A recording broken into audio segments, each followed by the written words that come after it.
오라 나는 곤고한 사람이로다. 이 사망의 몸에서 누가 나를 건져내랴. 그렇게 탄식하고 내적인 자기 모습, 자기 안에 있는 그 이중적 모습과 갈등 때문에 아파하고 힘들어하는 그가 우리 주 예수 그리스도로 말미암아 하나님께 감사하리로다 라고 고백하고 있습니다.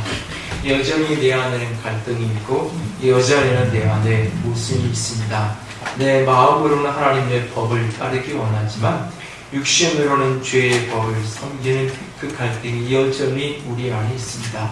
그럼에도 불구하고 우리 주 예수 그리스도로 말미암아 하나님께 감사함으로 다시 일어선다라고 말하고 있습니다.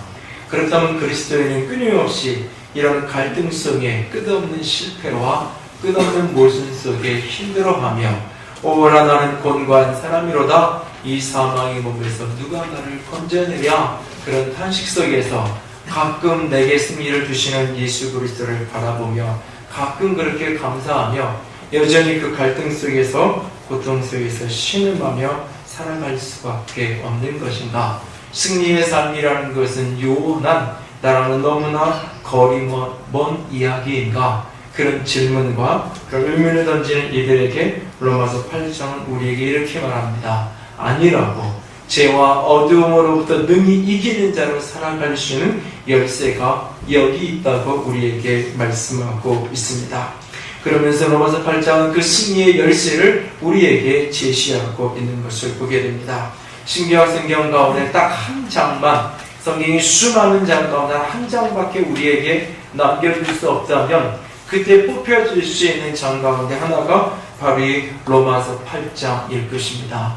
오늘 예수 안에서 그리스도의 사람이 어떻게 하면 진정한 승리의, 진정한 이김의 삶을 살아갈 수 있을까요? 오늘 말씀을 통해서 그 원리를 같이 찾아갈 수 있기를 원합니다. 로마서 8장이 우리에게 제시하는 승리의 첫 번째 열쇠는 바로 그리스도의 영입니다. 우리 안에 거하시는 그리스도의 영으로 말미암아 우리가 이김의 삶, 승리의 삶을 살아갈 수 있다라고 우리에게 말씀하고 있습니다. 승리의 열쇠이신 그리스도의 영이 우리 안에 거하시면서 어떤 일을 우리 속에 행하시기에 우리가 죄와 어둠을 능히 이길 수 있는 것일까요? 우리 안에 계신 성령님께서 그리스도의 영이 우리 속에서 행하시는 일들을 함께 찾아보기로 합니다. 첫 번째로 우리 안에 계신 그리스도의 영이 행하시는 일은 우리를 그리스도와 함께 사는 자가 되게 하십니다. 오늘 그리스도의 영은 우리로 하여금 그리스도와 함께 살게 하는 것을 보게 되어집니다. 오늘 예수를 믿을 때, 예수를 구주하심을 고백할 때에 내 안에 성령께서 오셔서 우리와 함께 하신다고 말씀하십니다. 내 안에 오셔서 함께 하시는 성령, 그가 곧 그리스도입니다. 그러므로 그리스도의 영, 성령으로 말미암아 우리는 그리스도와 동행하는, 그리스도와 함께하는 삶을 살아가게 되는 것입니다. 9절 말씀을 볼까요? 9절에서 11절 말씀을 좀 같이 봅니다. 9절에서 11절까지 한번 같이 읽을까요? 만일 너희 속에 하나님의 영이 거하시면 너희가 육신에 있지 아니하고 영에 있나니 누구든지 그리스도의 영이 없으면 그리스도의 사람이 아니라 또 그리스도께서 너희 안에 계시면 몸은 죄로 말미암아 죽은 것이나 영은 의로 말미암아 살아있는 것이니라. 예수를 죽은 자 가운데서 살리신 이의 영이 너희 안에 거하시면 그리스도 예수를 죽은 자 가운데서 살리신 이가 너희 안에 거하시는 그의 영으로 말미암아 너희 죽을 몸도 살리시리라. 아멘. 여기 보시면 우리 속에 너희 속에 성령이 계신다고 말하는데 그것을 네 가지 서로 다른 표현으로 사용하고 있어요. 9절에 보면 너희 속에 하나님의 영이 거하시면 이라고 말하고 있고, 또 9절 후반부에 보면 누구든지 그리스도의 영이 없으면 이렇게 표현하고 있고, 10절은 가서 그것을 이렇게 얘기합니다. 또 그리스도께서 너희 안에 계시면 이렇게 표현하고 있고, 11절에서는 예수를 죽은 자 가운데서 살리신 이의 영이 너희 안에 거하시면 이렇게 표현하고 있어요. 여기 보면 하나님의 영, 그리스도의 영, 그리스도, 예수를 죽은다 가운데서 살리신 이의 영, 이 네 가지가 다 하나를 가르치고 있는 것을 보게 되었습니다. 오늘 성령이 우리 안에 거하심으로 말미암아, 오늘 예수 믿는 사람에게 성령이 우리 가운데 오심으로 말미암아 우리를 그리스도와 함께 사는 자가 되게 하신다는 사실이요. 내 안에 계신 성령님은 곧 그리스도입니다. 그래서 그를 그리스도의 영이라고 말씀하고 있는 겁니다. 복음서에 보면 예수님께서 십자가에 죽으시고 부활하신 다음에 40일 동안 땅에 머물다가 하늘로 승천하시죠. 마지막 승천하시는 그날에 주님께서 제자들이 이렇게 말씀하세요. 너는 모든 민족에 가서 이 복음을 전해라. 그래서 모든 민족에 가서 그들에게 제자를 삼아서 아버지와 아들과 성령의 이름으로 세례를 주고 내가 너에게 분배한 모든 가르침을 지키게 해라 라고 모든 민족에 가서 복음을 전하라고 명령하십니다. 그러면서 예수님이 이렇게 말씀하세요. 볼지어다 내가 세상 끝날까지 너희와 항상 함께 있으리라 라고 말씀하십니다. 그리고는 예수님은 하늘보좌로 승천해서 떠나가셨어요. 그 떠나시면서 내가 너와 함께 있겠다, 세상 끝날까지 내가 너와 동행하겠다 라고 말합니다. 우리가 이렇게 누군가가 임종을 맞이하는 자리에서 내가 비록 죽지만 내 마음은 당신과 떠나지 않고 영원히 당신과 내가 함께 할 것입니다 라고 유언을 할 수 있어요. 또는 이제 사랑하는 여인이 이렇게 유학을 가면서 내가 태평양마다 건너 유학을 떠나지만 내 마음을 항상 당신 곁을 떠나지 않고 내가 당신과 함께 있을 겁니다 라고 말할 수 있어요. 그러니까 몸은 떠나 있지만, 실제로는 떠나 있지만 의미로, 개념으로, 정서로, 마음으로 내가 너와 함께 있겠다라고 하는 의미죠. 떠나면서 그렇게 말할 수 있어요. 예수님이 지금 승천하시면서 내가 너희와 세상 끝날까지 함께 하겠다라고 하는 이 말은 그런 식의 의미가 아닙니다. 실제로는 예수님이 떠나 있으면서, 실제로는 예수님이 저희들과 함께 있지 않으면서 그냥 개념으로만, 정서로만, 마음으로만 내가 너와 너희들과 함께 있을 거야, 그냥 내가 너와 같이 있다가 그렇게 믿고 그렇게 생각하고 그냥 그렇게 살아 라고 하는 의미에서 예수님이 지금 내가 너희와 함께 하겠다라고 하는 말씀을 하시는 게 아니에요. 예수님은 몸으로는, 부활의 몸으로는 그들을 떠나서 승천하실 겁니다. 그러나 그 예수님은 면달이 못해요. 반드시 당신의 영으로, 그리스도의 영으로 우리 가운데 오셔서 그들 가운데 함께 하실 거예요. 그래서 오신 전에 성령이 오셨다는, 성령이 오시면 바로 예수님 그분이 우리 가운데 다시 오셔서 우리와 함께 하시는 거예요. 육체로 오신 그분은 이스라엘의 그곳에 그 자리에 머물 수밖에 없었지만, 육체로 오신 그분은 이곳에 있으면, 예루살렘에 예수님이 계시면 저 유대 땅에는 갈릴리에는 예수님이 계실 수 없었던 것처럼 육체로 오신 분에게는 그런 한계가 있었기 때문에 그분이, 육체로 오신 그분이 가시고 성령으로, 영으로, 당신의 영으로, 그리스도의 영으로 우리 가운데 오셔서 우리와 함께 하시는 것입니다.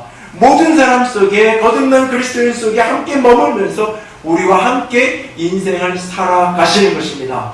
구약의 모든 백성들이, 다윗도 솔로몬도 모세도 다 보고 싶었지만, 경험하고 싶었지만, 그렇게 살고 싶었지만 살 수 없었던 예수님이, 하나님이, 그리스도가 우리 가운데 오셔서 나와 함께 인생을 호흡하며 함께 십자가에 살아가는 것, 이것이 곧 성령이 우리 가운데 오셔서 우리 가운데 하시는 일이에요. 승리하는 삶의 첫 번째 열쇠가 그리스도의 영이 까닭은 오늘 성령이 우리 가운데 오심으로 말미암아 그리스도가 나와 함께 삶을 살아가기 때문입니다.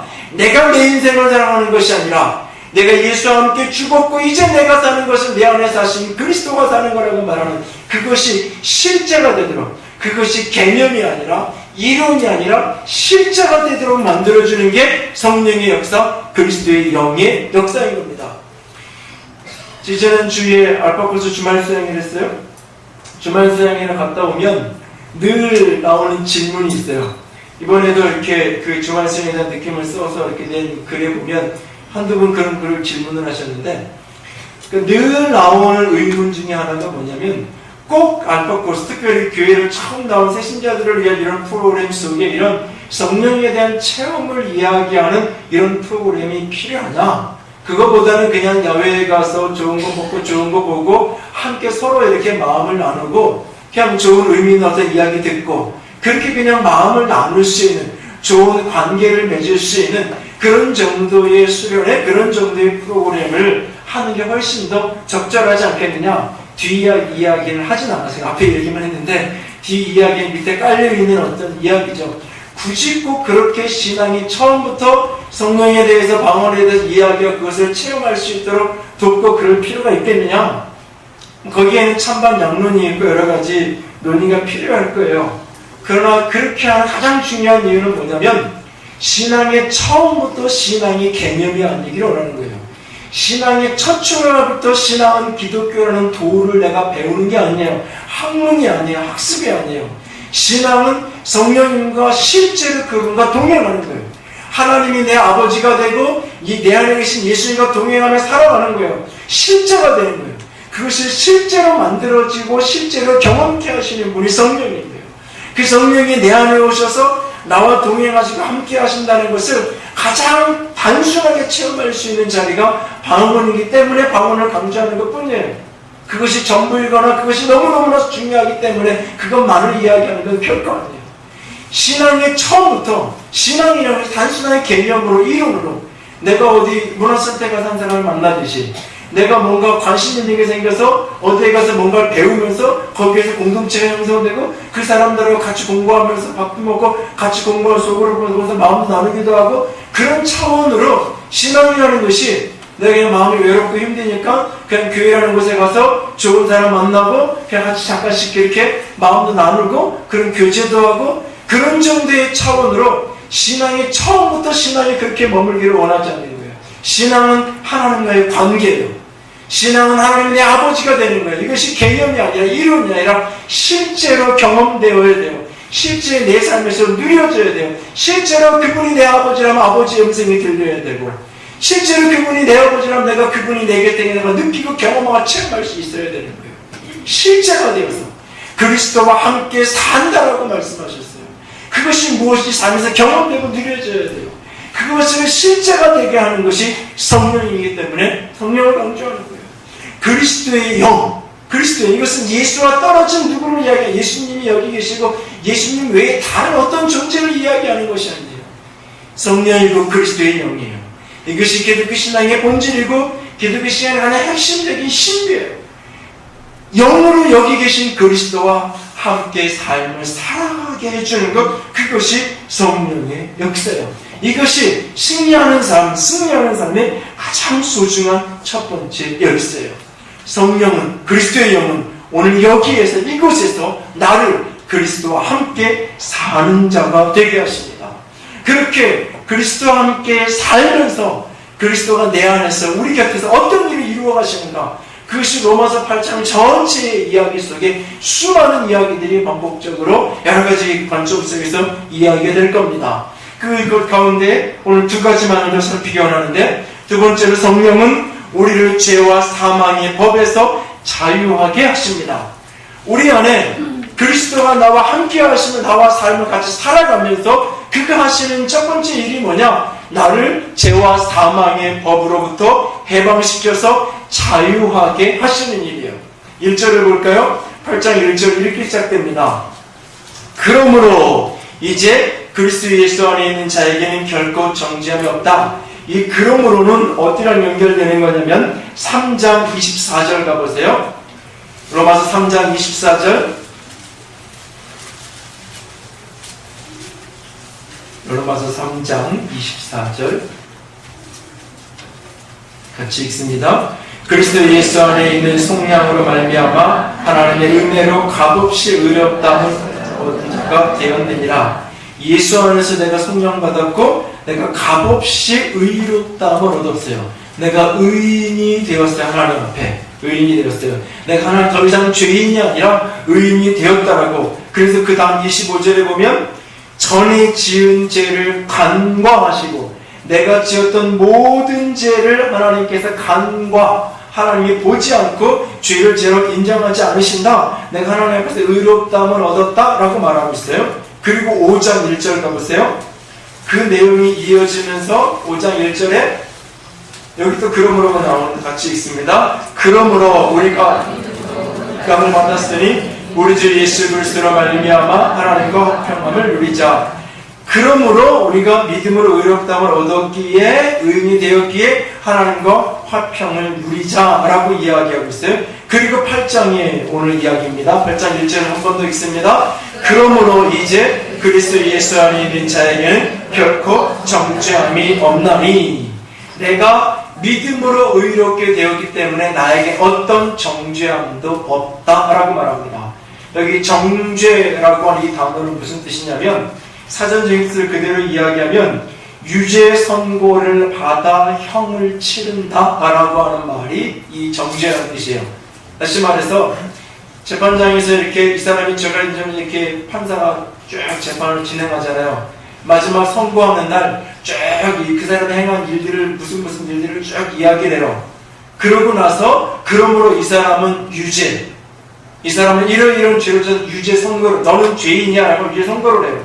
그리고 나서는 그 죄인에게 합당한 벌, 그러므로 형법 몇 점 넣고 어떤 것들을 인용해서 이 사람은 징역 10년, 이 사람은 무기한, 이 사람은 사형, 어떤 형벌을 내리죠. 정죄라는 말은 이 사람을 죄인이라고 확인하고 죄인이라고 인정하고 선언하고 그 죄인이었기 때문에 그 사람에 대해서 지은 죄에 대해 형벌을 주는 것, 그것이 정죄예요.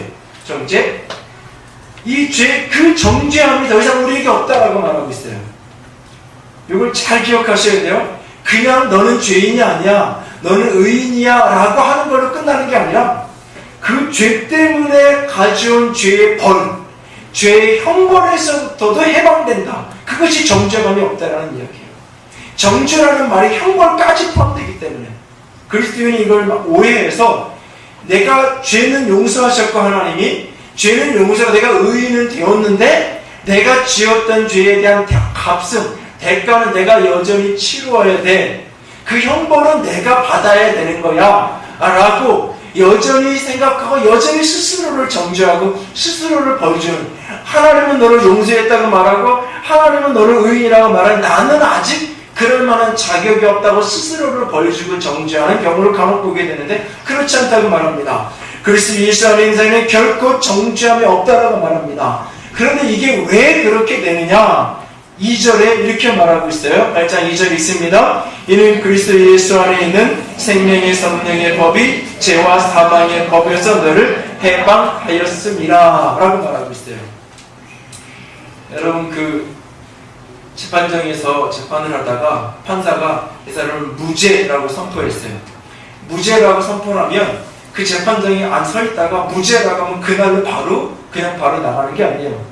무죄라고 선고가 돼도 그 사람은 여전히 교도관에 이끌려서 퇴정을 하게 돼 있어요. 그러고 나서 그가 다시 가 있으면 이제 판사가 이 사람의 석방서, 이 사람의 이런 이유로 죄가 없음 무죄라고 선포된 석방서를 써서 담당하는 사람에게 줘요. 그럼 그 석방서를 갖다가 그 당사자에게 죄인이라고 선포된 그 무죄가 선포된 그 사람에게 갖다 주고 그 사람의 옥문을 열어서 내보내주는 거죠. 판사가 선포한다고 바로 그 자리에서 나가는 게 아니에요. 그 과정이 있어요. 우리가 로마서 6장을 배우면서 그런 얘기를 했어요. 예수님의 십자가의 죽으심이 예수님이 내 대신 죽었을 뿐만 아니라 십자가는 내가 죽은 거다라고 얘기했어요. 그 십자가에서 내가 죽었고 내 옛사람이 죽었고 거기서 내가 부활해서 살았다. 이 사실을 알아야 된다. 그렇게 인정하고 여겨야 된다라고 하는 이야기를 길게 말씀을 드렸어요. 로마서 6장에서. 예수님의 십자가는 예수님 그분의 내 대신 죽은 십자가일 뿐만 아니라 십자가에서 내가 죽은 거예요. 내가 죽은 거예요. 그 말이 무슨 말이냐? 십자가에서 내가 당해야 될 모든 형벌을 예수 안에서 이미 다 치렀어요. 이미 다 감당했어요. 그러므로 말미암아 십자가에서 부활할 때 나는 더 이상 죄인이 아니라 의인으로 선언되고 확증되었어요. 의의 사람이 되었다고, 죄에 대해 죽은다요 하나님께서 산 의의 사람이라고 말하고 있어요. 그런데 그것이 내 삶에서 실제로 경험되어지기 위해서, 그 정죄함이 없는 자유가 내 삶에 실제로 누려지도록 하기 위해서 석방제를 가져와서 옥문을 실제로 열어주는 것, 그것이 바로 성령의 역사예요. 생명의 성령의 법이 죄와 사망의 법에서 너를 해방했다, 너를 자유케 했다, 너를 탈출시켰다라고 말하고 있는 겁니다. 죄와 사망의 법, 죄의 싹은 사망이라고, 모든 사람은 죄를 범해서 죄의 결과로 죽을 수밖에 없는 그 법, 로마서 10장에서 내가 누군가에 대한 무정한 마음을 가져서 그 형벌이 뭐냐? 사형이에요. 내가 수근수근거려서 그 형벌이 뭐냐? 사형이에요. 내가 부모를 거역했어요. 그 형벌이 뭐냐? 사형이에요. 그렇게 죄가 단 하나라도 있으면 우리가 생각하기에 사소해 보이는 죄조차도 그 죄에 대한 형벌은 뭐냐? 죽음이고 사형이고 영원한 지옥 형벌이었어요.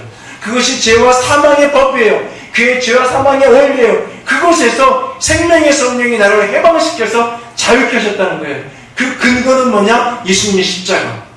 예수님의 십자가를 근거로 해서 생명의 성령이 나를 자유케 하고 해방시켰다고 말하고 있어요. 마치 군대에 있다가, 군대에 있을 때는 군대의 법을 따라야 되지만 내가 전역 신고 딱 하고 군대에 딱 나서는 순간 조금 전에 내가 경례하고 막 존칭을 썼던 사람에게 이제 나한테 형이라고 불러왔는데 세상에 나가면 나이가 내가 너보다 선배니까 그래도 아무 상관없죠. 저기 이상한 짓 하네. 그래도 건드렸어. 왜? 더 이상 내가 이 군대의 법을 지켜받지 않는 내가 옷을 벗고 내가 민간인이 됐기 때문에 자유인이 됐기 때문에 치료받지 않는 것처럼 죄와 사망의 법에서 내가 자유케 되었다고 말하고 있어요. 생명의 성령으로 말미암아 그리스도의 영으로 말미암아 죄와 사망의 법으로부터 우리를 자유케 하신다고 말해요. 그래서 어떠한 정죄함도 우리에게 더 이상 남아있지 않다고 말씀하고 있습니다. 여러분, 오늘 삶에서 어떠한 죄를 지었고 또 어제 어떠한 죄를 지었다 할지라도 그것 때문에 스스로를 정죄하고 스스로를 벌주지 않기를 원합니다. 새로운 변화된 삶에 대한 이야기는 그 다음 차원의 이야기예요. 죄를 죄로 인식하는 거하고 죄를 죄로 깨닫는 거하고 그래서 그것을 깨달아서 그걸 이렇게 교정해하고 바꾸고 그것은 성령이 하시는 일이에요. 그러나 정죄감은 죄를 죄로 깨닫는 걸로 끝나는 게 아니라 그러니까 너는 쓸모없는 존재야. 그러니까 너는 벌을 받아야 돼. 그 죄를 지었던 그 원인, 그 부분을 고치고 교정하려는 노력보다는 그 시도를 하기보다는 스스로를 벌주는 데 집중하게 돼 있어요. 스스로를 벌주고 스스로를 고통스럽게 하는 그 정죄감 속에 빠져들어가는 것, 그것은 결코 성령의 역사가 아니라는 사실이에요. 예수 안에서 그 어떤 정죄감도 우리에게 없다고 말씀하십니다. 생명의 성령의 법이 죄와 사망의 법에서 우리를 자유케 하셨기 때문에 여러분들 안에 어떤 정죄함으로부터 자유한 참된 자유자로 오늘 삶을 살아갈 수 있기를 원합니다. 특별히 오늘 여러분 이 부분은 나중에 성경 공부를 따로 했으면 긴 설명을 더 하겠지만 자꾸 사람들이 혼돈하는 개념인데 공부를 안 했어요. 공부를 안 해서 성적이 안 나왔어요. 성적이 잘못 나와. 안 좋은 성적이 나왔어. 이게 벌이에요? 그래서 대학 떨어졌어요. 이게 벌 받은 거예요? 내가 공부를 안 한 원인을 제공했고 내가 그걸 심었고 그래서 그 결과가 내게 벌어진 거예요. 심은 대로 내게 거둬진 것 뿐이에요. 심은 대로 거둬진 것을 형벌이라고 생각하면 안 돼요. 그걸 형벌이라고 생각하는 순간 어떻게 되는지 알아요? 나를 떨어뜨린 저 사람이 잘못된 거죠. 나 같은 인재를 몰라본 저 대학이 잘못된 거죠. 형벌이라고 여기는 순간. 그리고 형벌 받았어요. 성적 대학 떨어졌어요. 그럼 나 할 거 다 했다 이거예요. 내 벌 받았는데 뭐. 내 맞았는데 뭐. 형벌 받았는데 뭐. 더 이상 내가 뭘 해. 심었고 이 결과를 내가 이 결과를 내가 받기 싫어. 그럼 뭘 바꾸면 돼요? 이 원인 심는 걸 바꾸는 거예요. 나는 떨어지는 결과가 싫어. 이런 성적의 결과가 싫어. 그럼 내가 이 원인을 바꾸면 되는 거예요. 우리가 인생을 살면서 경험하는 많은 고난의 문제는 심은 대로 거두는 단순한 원리인 경우가 대부분이에요, 사실. 그런데 그걸 자꾸 수많은 사람이 형벌의 개념으로 이해해요. 내가 벌 받았다고 생각을 해요. 그러다 보니까 스스로 정죄감을 갖고 스스로를 자꾸 자책하게 돼요. 이 원인을 심는 것을 교정하고 바꾸려고 어떤 시도를 하게 만들기보다는 스스로 포기하게 만들고 절망하게 만들고 주저앉게 만들어요. 오늘 우리 사회 전체가 이런 정서가 굉장히 팽배하고 그런 정서로 굉장히 많은 분위기를 만들어요. 신앙이 아니어도. 특별히 세월호 사건 이후에 많이 회자되는 이야기 중에 하나가 미안하다, 내 탓이다 이런 얘기 하잖아요. 관점을 어떻게 보느냐에 따라서 굉장히 일리 있는 이야기일 수도 있지만 굉장히 조심스러운 이야기예요. 굉장히 위험한 이야기일 수 있어요. 뭐가 도대체 미안한데? 뭐가 내 탓인데요? 한국 사회 전체에 있었던 어떤 부조리, 정확하지 않은 것, 그런 것에 대해서 나도 공범일 수 있다는 어떤 차원에서 그렇게 말할 수 있어요. 혹 여러분이 비행기 타고 어디 여행을 가는데 짐을 무게 쟀는데 개인당 20kg인데 딱 쟀는데 22kg 나왔어요. 25kg 나왔어요. 승무원한테 뭐라 그래요? 그냥 좀 받아달라고. 이거 뭐 그렇게 사정사정 하죠. 그래서 대부분은 받아줘요. 받아주면 편안하게 가요. 안 받아주고 엄밀하게 정확하게 하면 그 사람 뭐라 그래요? 참 자기 임무를 충실하게 잘하는 사람이야. 그렇게 여겨요. 우리가? 우리 정서가 그래요. 우리 정서가 정으로 묶여 있어요. 우리 정서가. 그래서 짐 과다하기 싫어. 이거까지 그냥 싫어져. 여기 안 돼. 차 더 이상 들어가면 안 돼. 딱 줄 딱 긋고 떨어뜨리면 나까지만 해줘. 뒤에 계셨는데도 나까지만 하다가 10명도 가고 100명도 가고 그러잖아요. 그런 정서에 대해서 우리가 냉정하게 저건 불법이야 라고 소리치는 사람 거의 없어요. 우리 정서가 그래요. 청진에 오늘 검찰에 가서 조사하고 지금 조사하는데 그 동일한 잣대로 대한민국 기업을 재면 대한민국 10대 기업, 100대 기업 구속 안 될 게 아무도 없어요. 삼성현대가 다 가서 똑같은 잣대로 모든 걸 다 뒤집어 가면서 검사하면 걸리지 않을 기업 하나도 없어요. 우리가 어느 정도는 그냥 인정하고 가는 그런 정서가 우리 속에 있어요. 정으로 넘어가는. 그런 의미에서 이 모든 일들에 우리가 공범일 수 있고 우리 사회에서 대충 적당히 하는 그런 문화가 이런 일들을 만들었다. 그런 의미에서 공범일 수도 있고 그렇게 생각할 수, 내 탓이라고 말할 수 있어요. 그리고 그들의 고통과 아픔에 공감하는 유가족이나 이런 분들에게 공감하고 동의하는 입장에서 미안하고 안타까워 슬픔에 대한 또 다른 표현으로 해줄 수 있는 게 아무것도 없고 도와줄 수 있는 게 아무것도 없다. 그런 의미에서 미안한 마음을 가질 수 있어요. 거기까지. 그런데 이것이 집단적인 정죄의식으로 모든 게 다 내 탓으로 아니에요. 그렇게 하는 순간 원인에 대한 분석은 사라지고 그렇게 하는 순간 책임 소재는 사라지고 그렇게 하는 순간 똑같은 일은 계속 반복될 거예요.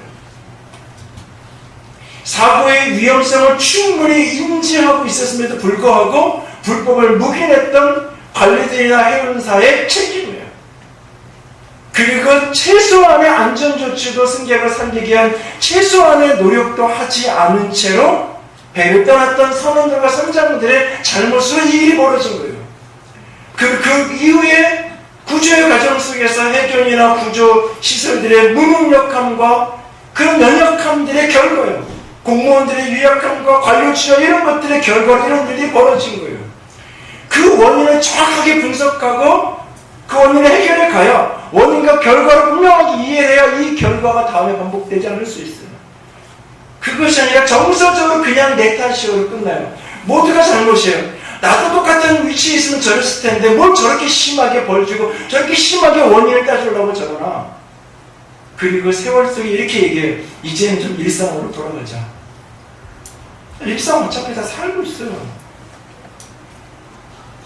사실은 무슨 얘기에 일상으로 돌아가자는 말이 그런 일이 그만하자. 잊어버리자. 세월 유가족들이 지난주에 성명을 내고 이런 얘기를 했어요. 월드컵을 즐기십시오. 그러나 잊어버리지는 마십시오. 가장 정확하게 문제를 진단하고 이야기하고 국민들이 이유 없이 미안한 마음 가지고 정죄감을 가지고 죄스러운 마음을 가지고 할 필요가 없어요. 마음과 월드컵을 즐기라는 거예요. 그러나 단 잊지 않고 기억해서 정확하게 원인을 찾고 정확하게 책임 소재를 찾고 책임 물어서 묻고 원인을 바꿔야 돼 바꾸고 그래서 구조를 바꾸고 제도를 바꾸고 해서 다시는 이런 일이 대한민국에 생기지 않도록 해달라. 그것을 기억해달라는 거예요. 우리는 집단적인 죄책감만 가질 뿐 너무 이 죄책감이 싫으니까 이런 죄책감 부담감 갖는 게 싫으니까 다 내 탓이라고 생각하는 그런 얘기 듣는 게 싫은 거죠. 그 원인에 대해서 이야기하고 뭐 정보를 다 싫은 거예요. 그냥 그런 얘기 안 했으면 좋겠는 거예요. 내가 괴로우니까 그 문제를 내 문제로 만들어 내가 스스로 정죄하고 나를 괴롭히니까 아니에요. 정죄를 가질 필요 없어요. 내 탓이 아니에요. 엄밀하게 이야기하면 미안해야 될 이유도 없어요. 정확하게 책임을 물어야 돼요. 슬퍼하고 아파하는 분들하고 공감해야 될 때는 공감해야 될 때는 그건 별개의 문제예요. 집단적 정죄의식을 갖는. 요즘 심리학자들이나 생각 있는 이 특별히 심리 상담 이런 것들을 연구하고 가정관계를 연구하는 분들은 심각하게 여기는 TV 프로그램 중에 하나가 아빠 어디가 위에 프로그램, 슈퍼맨 이런 관련된 프로그램이에요. 그런 프로그램들을 보면서 수많은 남자들이 어떤 의식을 하면 정죄감을 가져요. 그 정죄감을 갖게끔 집에서 부인되는 아이들이 바라봐요. 여러분, 그 일이에요, 그 사람들. 쉬는 날 애들하고 가서 놀아준 거 아니에요. 그 일이에요. 자기의 대립 24시간, 도란된 자기 24시간 봤어요. 그것도 100만 원 받아요. 그리고 200만 원 받아요. 출연료 받아요. 일한 거예요. 그 애들하고 놀아준 거 아니에요. 일한 거예요. 그런데 내 남편이 그거 안 해준다고? 내가 저렇게 애들하고 놀아줘야 난 왜 저렇게 못할까? 언제 해야 되는 게 직접 가서 생활이 몰아야 되죠. 물론 이것도 안 하고 이것도 안 하고 그러면 문제가 조금 있을 수 있는데 그렇잖아요. 그걸 보면서 집단적인 정죄감, 남자들이 끊임없이 정죄감을 가져요. 그리고 그런 정죄감으로 가정에서 부인된 아이들이 바라봐요. 그냥 애들이 그냥 그렇게 저 집에 저렇게 그냥 그 TV 드라마 버라이티 쇼 대본에서 각본 어느 정도 각본에서 PD의 연출에 의해서 행동되어 있고 다 편집에서 조작된 그런 내용을 보면서 그냥 잠시 웃는 거예요. 거기까지. 그걸 보면서 옆을 보지 마시라고요. 그걸 보면서 옆을 보지 마시라고요. 그 옆을 보는 게 우리도 휴가 때 저런 데 한번 가자. 그것까지 할 수 있는 거죠. 휴가 때 가는 거니까. 그게 아니라 저런 것도 안 해주고 그건 다른 얘기예요. 전혀 다른 얘기예요. 우리는 이제 그러니까 정죄감을 그렇게 만들어요. 특별히 크리스찬 엄마들, 좋은 엄마 되기 원하는 그 컴플렉스 같은 게 있죠. 끊임없이 아이들에게 좋은 엄마가 돼야 된다고요. 아니에요. 그래서 애들이 뭐가 문제는 다 엄마 탓이에요. 다 내 잘못이에요. 여러분 냉정하게 주변을 둘러보세요. 자신을 보고 주변을 둘러보세요. 응? 저것도 엄마라고 저것도 아빠라고 그런 집에서 그 애가 너무너무나 멋지고 바른 아이를 자라는 그런 아이들도 있어요. 내가 저 집 가서 저 엄마 밑에서 아들이었으면 좋겠다 싶을 만큼 아이한테 잘하는 엄마가 있어요. 근데 그 집 애가 망가지게 돼요. 원인을 분석하고 내가 책임져야 될 일, 해야 될 일을 내 나름 최선을 다하는 거예요. 그 속에서 내가 잘못한 게 있으면 그걸 바꿔가고 교정하고 때로 배워가고 거기까지 하면 되는 거예요. 근데 모든 게 다 내 탓. 대학에 떨어진 것도 내 탓이고 피아노 것도 내 탓이고 다 내 탓이야. 끊임없이 정죄감을 가지니까 바른 훈육이 안 되는 거죠. 예스노가 안 되는 거죠. 울타리를 쳐주지 못하는 거죠. 모든 게 다 뭔가 안 좋은 이야기가 되면 다 내 탓이되고 정죄감을 가십니까? 아니요. 그리스도 예수 안에 어떤 정죄감도 우리에게 없다라고 말씀하고 있어요. 그것에 대해서 여러분이 자유할 수 있게 합니다. 성령께서 우리에게 하시는 일이 바로 그일이에요. 성령이 내 안에서 어떤 정죄감으로부터도 우리를 자유케 하시는 자유의 영이 성령이에요. 그래서 주의 영이 계신 곳에는 자유가 있다라고 우리에게 말씀하십니다. 세 번째로 성령이 그리스도의 영이 우리 가운데 하시는 일이 뭐냐? 우리의 생각을 이끌어서 율법을 이루게 하시는 거예요. 우리의 생각을 사로잡아 하나님의 법을 이루게 하시는 거예요. 4절 볼까요? 8장 4절 같이 읽습니다. 육신을 따르지 않고 그 영을 따라 행하는 우리에게 율법의 요구가 이루어지게 하려 하심이라. 영을 따라 행할 때 율법의 요구가 이루어진다 그랬는데 그럼 영을 따라 행한다는 게 뭔가? 5절 6절 같이 읽습니다. 육신을 따르는 자는 육신의 일을, 영을 따르는 자는 영의 일을 생각하나니 육신의 생각은 사망이요 영의 생각은 생명과 평안이니라 라고 말씀하고 계세요. 육신을 따르는 자는 육신의 일을, 영을 따르는 자는 영의 일을 생각한다 라고 말해요. 영의 일을 생각한다 라고 말하고 있어요.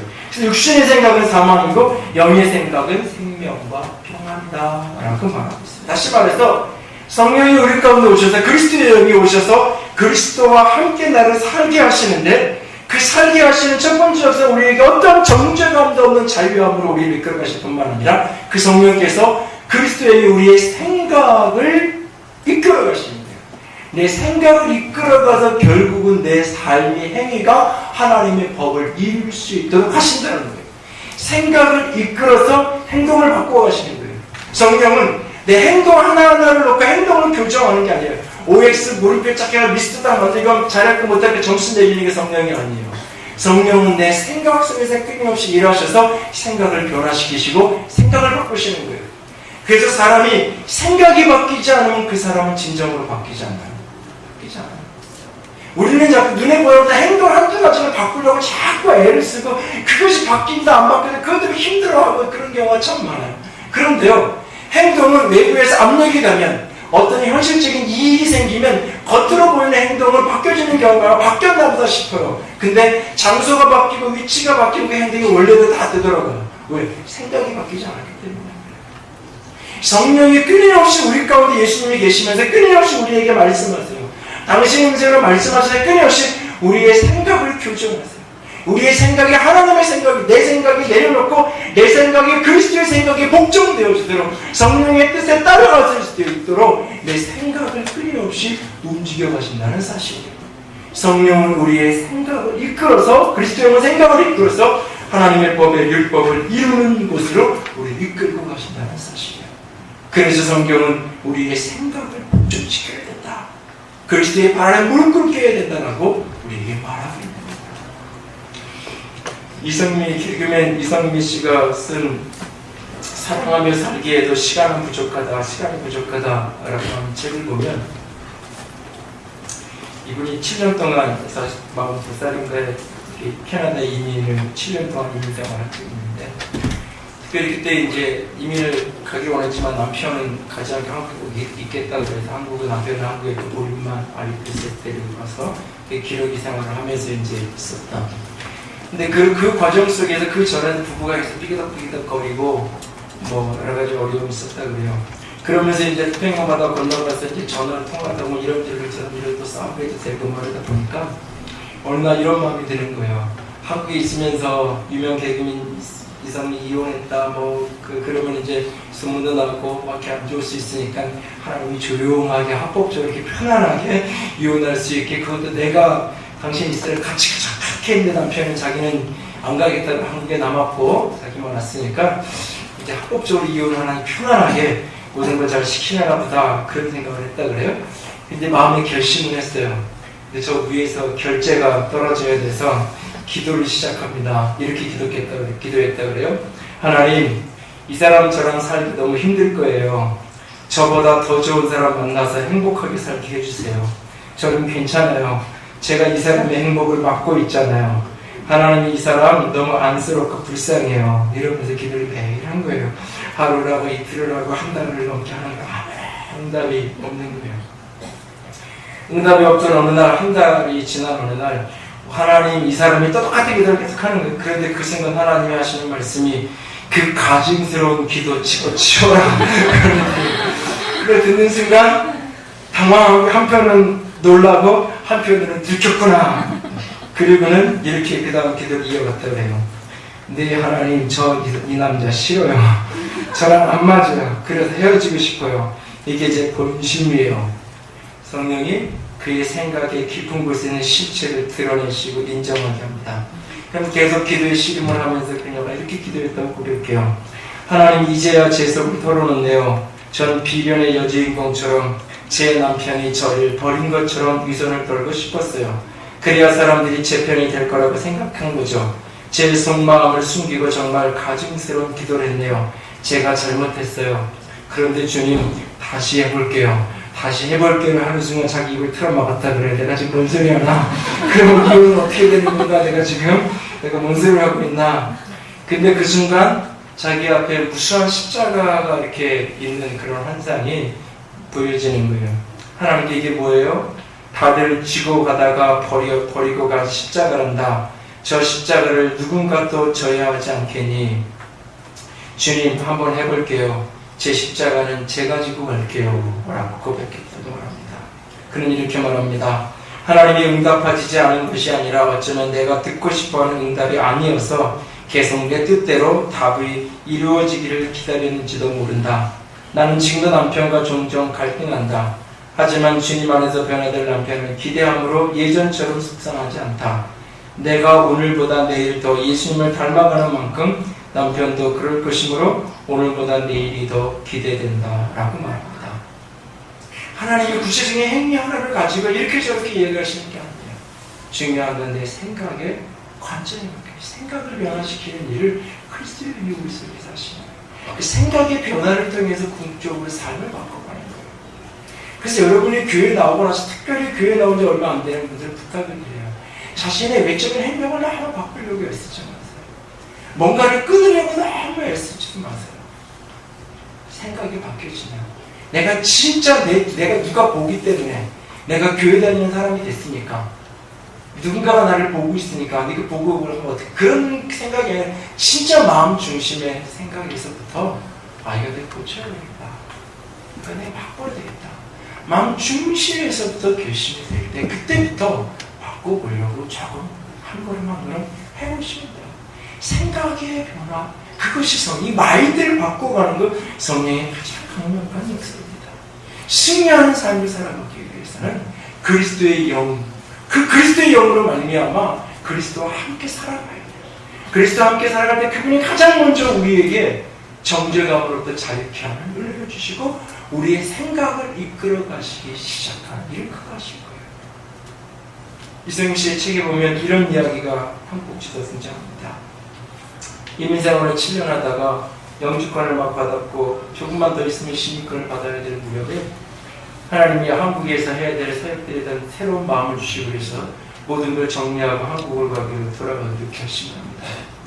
막내 셋째가 14개월째 가서 이제 막 초등학교 들어가서 할 그 무렵에 모든 걸 정리하고 큰아이를 거기에 남겨놓고 그리고 돌아와야 되는 많은 걸 포기하지만 하나님 주신 비전에 순종하고 걸어가기로 결정했어요. 그런데 한국에 귀국하기 일주일 전 마음이 바뀌었어요. 너무너무 한국 가기가 싫은 거예요. 이렇게 기도했다 그래요. 하나님, 제가 누리는 게 배 아프세요? 제가 이제 좀 살만한데 그걸 못 보시는군요. 전 여기가 너무 좋아요. 하나님 어떤 일로 하고 그냥 여기서 애들을 키우며 살고 싶어요. 애들 잘 키울게요. 새 아이 제대로 키울게요. 한국 가기 싫어요. 안 가고 싶어요.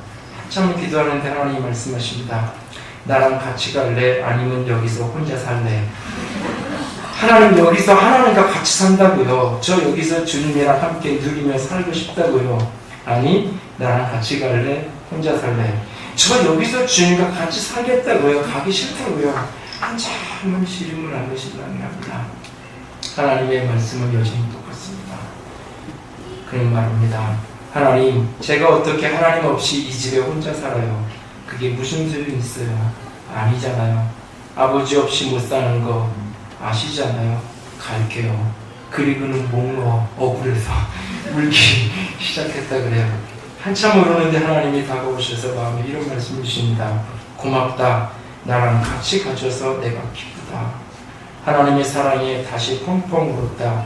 아까와 다른 울음을 토해냈다. 이 사랑을 어찌 뿌리칠 수 있겠는가? 이 사랑이 얼마나 큰지 아는데 라고 그는 고백합니다. 오늘 그리스도가 그리스도의 영으로 내 안에 함께 오셔서 나랑 같이 삶을 살아가시기 원하십니다. 나랑 같이 사시는 그분 때문에 우리는 이 세상을 죄와 어둠을 능히 이기는 자로 살아가게 될 것입니다. 그가 오셔서 우리에게 하시는 가장 소중한 일 두 가지, 나를 어떠한 정죄감으로부터도 자유케 하십니다. 십자가 안에서 나는 의인이고 내게 남아있는 어떤 형벌로 내게 남아있지 않기에 그리스도 안에서 자유할 수 있게 합니다. 그리고 오늘 그분이 내 생각을 이끌고자 하실 때 그분이 때로는 세미하면서 때로는 직접적인 음성으로 내게 당신의 생각을 내게 던져주실 때 내 생각을 그분의 생각에 굴복시키고 주님의 생각에 이끌려가는 저 여러분 될 수 있기를 원합니다. 사랑의 주님이 사랑으로 이끄셔서 우리의 삶을 반드시 승리하는 삶으로 풍성하게 빚어 가실 것입니다. 기도합시다.